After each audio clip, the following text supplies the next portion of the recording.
সাংবাদিকদের আমাদের পক্ষ থেকে এই সরকারকে আমরা আলোচনা করি।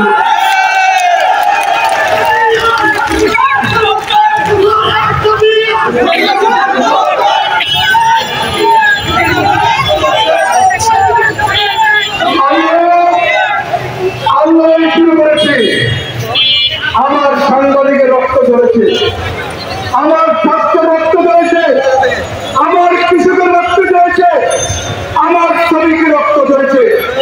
বাংলার মাটি দিয়ে রক্ত রঞ্জিত করেছ, তোমার ক্ষমতা থাকার কোন অধিকার নাই। পর্যন্ত সাংবাদিক জনতা ছাত্র মেহনতি মানুষ বাংলার করে ফিরে যাবে না।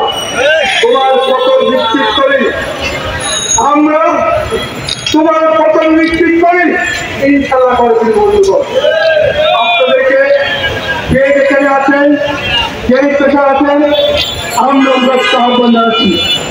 আমরা শিখলি সাংবাদিক সমস্ত জনগণ মেহনতি সামরিক কর্মকর্তা, রিক্সাওয়ালা, শ্রমজীবী, মেহনতি মানুষ, বাস চালক, বাস যাত্রী,